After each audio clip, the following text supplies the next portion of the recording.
کل قیامت میں اللہ سوال کرے گا، روکو انہیں، وقفوہم انہم مسئولون، روکو انہیں، ان سے سوال ہونا ہے۔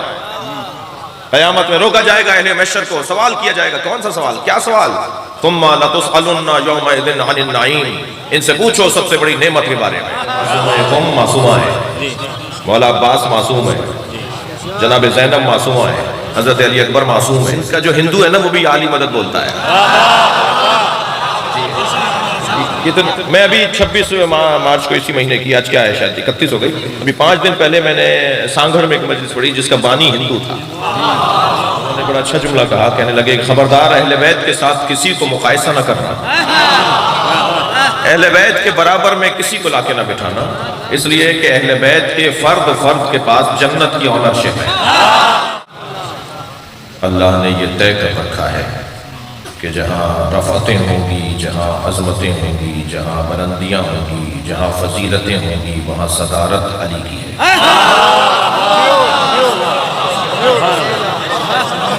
تمام تر کمالات کا مجموعہ یہ گھر ہے۔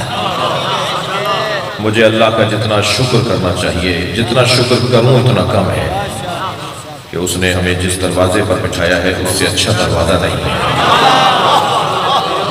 دنیا کہاں بیٹھی ہے مجھے اس سے غرض نہیں ہے، مگر میں جہاں بیٹھا ہوں وہاں سے جنت کا رستہ بنا۔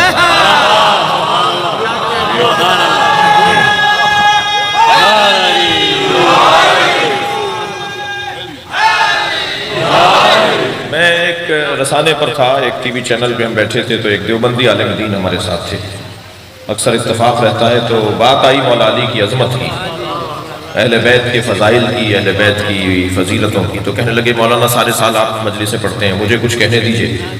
تو میں نے کہا جی میں تو چاہتا ہوں آپ میرے وقت کو بھی آپ ہی استعمال کیجئے۔ تو انہوں نے بڑا اچھا جملہ کہا، کہنے لگے خبردار اہل بیت کے ساتھ کسی کو مقایسہ نہ کرنا، اہل بیت کے برابر میں کسی کو لا کے نہ بٹھانا، اس لیے کہ اہل بیت کے فرد کے پاس جنت کی اونرشپ ہے۔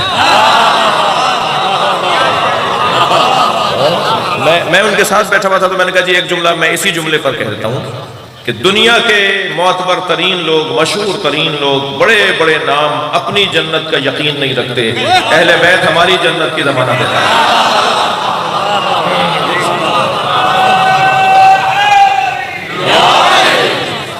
یہ اللہ کا ہم پہ خاص انعام ہے۔ ہمارا اسکول ٹھیک ہے، ہمارا اسکول ٹھیک ہے، اگر اسکول میں پڑھائی اچھی نہ ہو تو اسکول سے نکلتے نہیں ہیں، ٹیچر تبدیل کرتے ہیں۔ اگر آپ مجھ سے متفق نہ ہو، اگر آپ مجھ سے مطمئن نہ ہو تو آپ کا فرض بنتا ہے کہ آپ مجھے تبدیل کر دیں جی، مگر اسکول بند نہیں ہوگا۔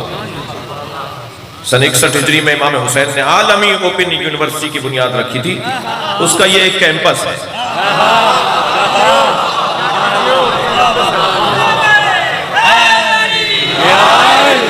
اور جب یونیورسٹی ہوتی ہے نا تو اس میں فیکلٹیز ہوتی ہیں، اس میں شعبے ہوتے ہیں، لہٰذا ہمارے یہاں بھی شعبے ہیں۔ ان ذاکروں سے مجھے پیار کرنا ہے، انہیں علماء کا احترام کرنا ہے، یہ اہل بیت کی گلشن کی بلبلیں ہیں۔ جب یہ کوکنے لگتی ہیں، اردو میں کوکنا کہہ رہا ہوں، جب یہ کوکنے لگتی ہے نا، جب کوئل کوکتی ہے نا تو گلشن میں پرندوں میں اضافہ ہونے لگتا ہے، لہٰذا ان کا بڑا مقام ہے، ان کی بڑی خدمات ہے۔ میں اس موضوع پر بات کروں گا تو مجھے گھنٹہ چاہیے کہ اس مکتب میں کس کی کتنی قربانیاں ہیں، مگر یہ ایسے ہی ہم تک نہیں پہنچا ہے۔ آج بڑے آرام سے آپ مائک پر مجلس کر رہے ہیں، اپنے آبا و اجداد کو مجھے یاد کرنا ہوگا کہ جنہوں نے اپنا خون دے کر مجلس کی، امام حسین کی زیارت کے لیے ہاتھ کٹوائے، پیر کٹوائے، کیسے کیسے عزاداری ہوئی ہے۔ یہ اتنا سچ کے جو آج ہمارے پاس آیا ہے، یہ پہلے دن کا کام نہیں ہے، اس کی پوری ہسٹری ہے، اس کا پورا کام ہے۔ لہٰذا مجھے احترام کرنا ہوگا اور سب کا احترام کرنا ہوگا، پیار سے بات کرنی ہوگی، اپنے علاوہ دوسرے کو بھی ماننا پڑے گا جی۔ بعض لوگ ہوتے ہیں نا جو کہتے ہیں کہ جی ایک صاحب بقول ایک صاحب کے لوگوں، بعض لوگ ہوتے ہیں انہیں دو چیزیں سب سے زیادہ نظر آتی ہیں، ایک اپنی عقل، ایک دوسرے کا پیسہ۔ ان کے پاس پیسہ بہت ہے اور مجھ سے زیادہ سمجھدار کوئی نہیں ہے، تو مجھے اپنی اصلاح کرنی چاہیے نا، مجھے سب کا احترام کرنا چاہیے۔ جو بھی محب زہرا ہے، جو بھی محب زہرا ہے. میں تو اتنا وسیع ہو کر سوچنے والا آدمی ہوں کہ یہ تفریق بھی اہل بیت ہمیں کرنے نہیں دیتے کہ وہ سنی ہے اور یہ شیعہ ہے. بارہا یہ جملہ کہہ چکا ہوں، چھوٹا سا ذاکر ہوں، کہ شیعہ امام حسین کی عزاداری کے مالک نہیں ہے. شیعہ امام حسین کی عزاداری کے مالک نہیں ہے، نوکر ہیں، اور نوکروں کو اپنی اوقات میں رہنا چاہیے، مالک کے مہمانوں کا خیال کرنا چاہیے. در حسین پہ ملتے ہیں ہر مزاج کے لوگ، یہ دوستی کا وسیلہ ہے، دشمنی کا نہیں.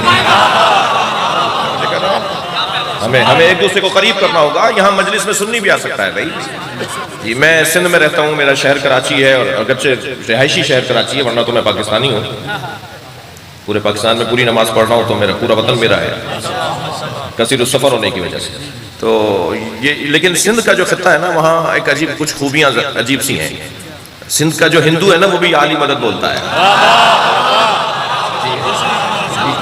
میں ابھی 26 مارچ کو اسی مہینے کی، آج کیا ہے شاید 31 ہو گئی، ابھی 5 دن پہلے میں نے سانگھڑ میں ایک مجلس پڑھی جس کا بانی ہندو تھا. جی سارا اہتمام اس کی طرف سے تھا، ایک ہندو تھا. یہ کس نے کہہ دیا کہ ہماری ہے کربلا؟ شاعر 2 مصروں میں کہتا ہے، یہ کس نے کہہ دیا کہ ہماری ہے کربلا؟ حق بات تم کہو تو تمہاری ہے کربلا.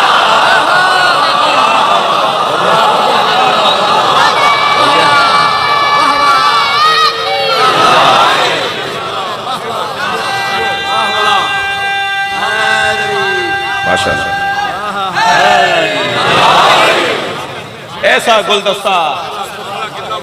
گلدستہ اہل بیت نے ہمیں سجا کر دیا ہے.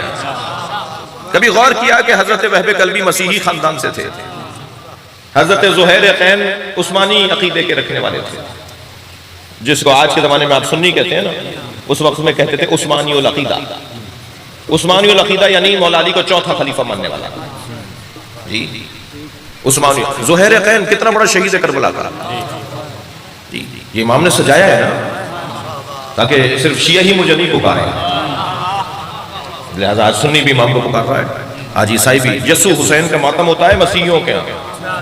پچھلے سال لندن کے امریکہ کے چرچوں میں باقاعدہ ماتم ہوا ہے عاشور کے دن، مسیحیوں نے ماتم کیا ہے. یسوع حسین زندہ باد، یسوع حسین زندہ باد. جی یہ تو حسن ہے نا. امام حسین کسی کی ملکیت نہیں ہے.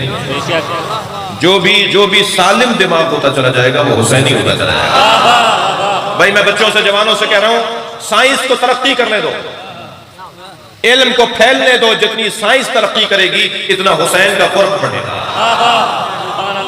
اتنا اہل بیت کے دروازے پہ مجمع لگے گا. جی سب سے بڑی نعمت اللہ کی ہمارے پاس کیا ہے؟ کل قیامت میں اللہ سوال کرے گا، روکو انہیں، وقفوہم انہم مسئولون، روکو انہیں، ان سے سوال ہونا ہے. قیامت میں روکا جائے گا اہل محشر کو، سوال کیا جائے گا. کون سا سوال؟ کیا سوال؟ ثم لتسألن یومئذ عن النعیم. ان سے پوچھو سب سے بڑی نعمت کے بارے میں. اگر آپ آمادہ ہیں تو تھوڑا سا بات آگے بڑھیں. پوچھو ان سے سب سے بڑی نعمت کے بارے میں. وہ کون سی نعمت ہے جو اللہ نے ہمیں دی ہے اور پھر اللہ سوال کر رہا ہے. بہت بڑا نام ہے ہمارے سنی بھائیوں کا، جناب امام اعظم ابو حنیفہ. جی ان سے کسی نے پوچھا، 70 سال کی عمر تھی، ان سے کسی نے پوچھا آپ کی عمر کتنی ہے؟ کہنے لگے 2 سال کا. تو وہ پوچھنے والے نے کہا کہ آپ کی عمر تو ہمیں نظر آ رہی ہے کہ آپ بزرگ ہیں. آپ فرما رہے ہیں میں 2 سال کا ہوں. کہنے لگے 2 سال جو جعفر صادق کی خدمت میں رہا، وہ اگر میری زندگی سے نکال دو تو میری زندگی میں کچھ نہیں رہتا. لولا السنتان لہلکن.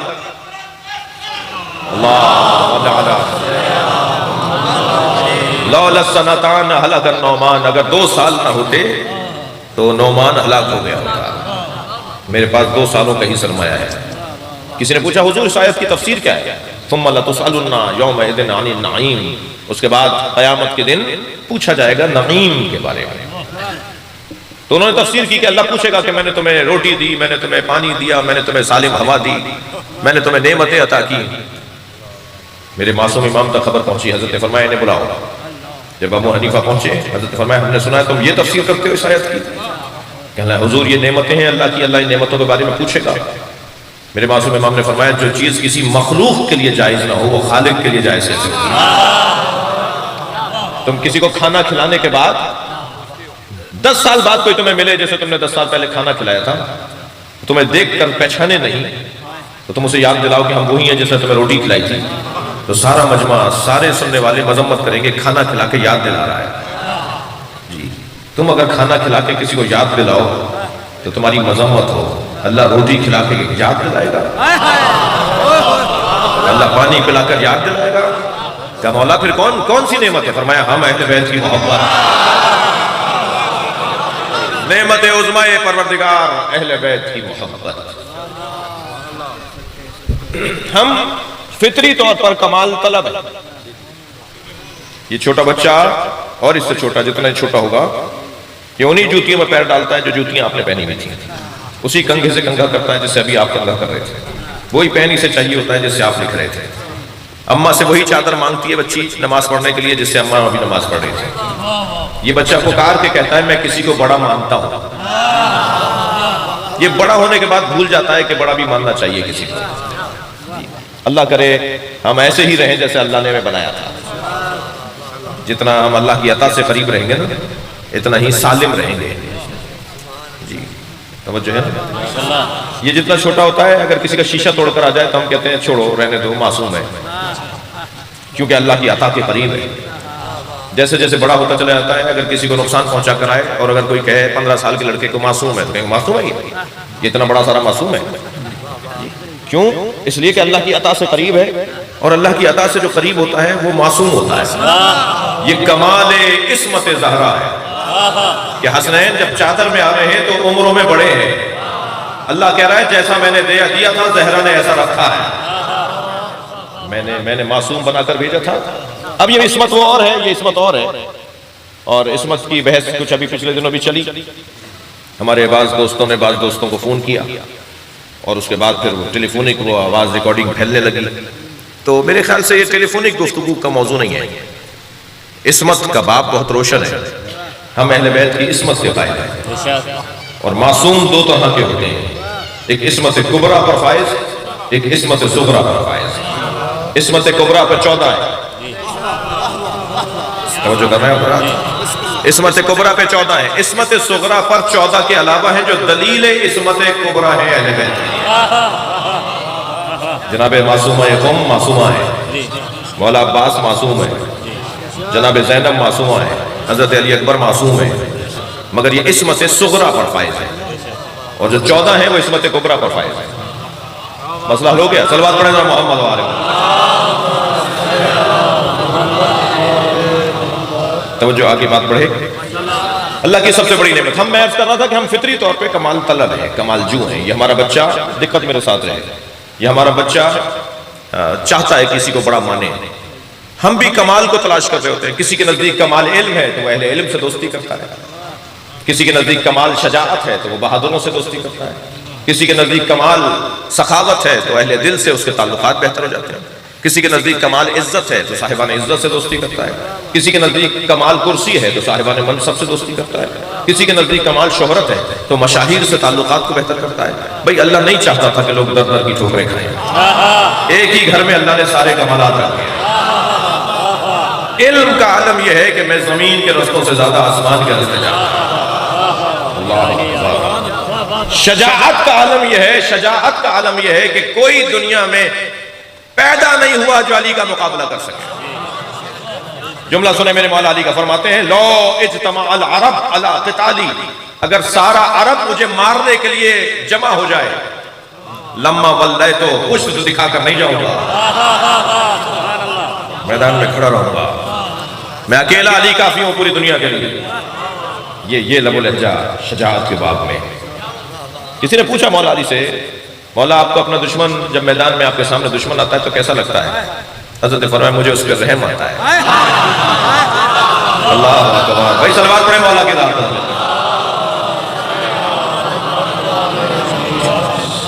جی جو لڑنے آتا ہے اس پہ علی کو رحم آتا ہے، بھاگنے والے پر کیا ہوگا؟ علی بھاگنے دیتے ہیں، اگر کوئی بھاگتا ہے نا تو علی بھاگنے دیتے ہیں، جانے دو اس کو، یہ مجھ سے بچ کے جا رہا ہے۔ فرمانے لگے مجھ سے گھبراتا ہے، کانپ رہا ہوتا ہے، اسے میرے سامنے ٹک نہیں پاتا تو مجھے اس پہ رحم آ رہا ہوتا ہے۔ جی لہذا علی ٹکڑے ٹکڑے کر کے نہیں مارتے، علی کو 4-5 ضربتیں نہیں مارنی پڑتی، ایک یا اوپر سے نیچے یا دائیں سے بائیں، اور اتنی تیزی سے علی مارتے ہیں کہ 1 گرام کا فرق نہیں ہوتا۔ جی جی میری مولا کی ضربتوں کی 4 صفات لکھی ہیں اہل علم نے، ان میں سے ایک یہ ہے کہ علی افقی ماریں یا عمودی ماریں۔ جی علی افقی ماریں یا عمودی ماریں، جب بھی مارتے ہیں تو برابر کا گرتا ہے، دونوں دھڑ برابر کے ہوتے ہیں، 1 گرام کا فرق بھی نہیں ہوتا۔ جنازہ پکار کے بولتا تھا مجھے علی نے مارا ہے، 1 تولے ماشے کا فرق نہیں ہوتا تھا۔ آپ کی ولائی سماعتوں کو دیکھ کر مجھے جملہ یاد آ رہا ہے، علی بن ابی طالب جب تلوار چلاتے ہیں تو دھڑ ایسے برابر کا گرتا ہے کہ عدل نظر آتا ہے۔ بھئی جس کی ضربت میں عدالت ہو اس کے مزاج میں کیا ہوگا، اس کے ذوق میں کیا ہوگا، برابر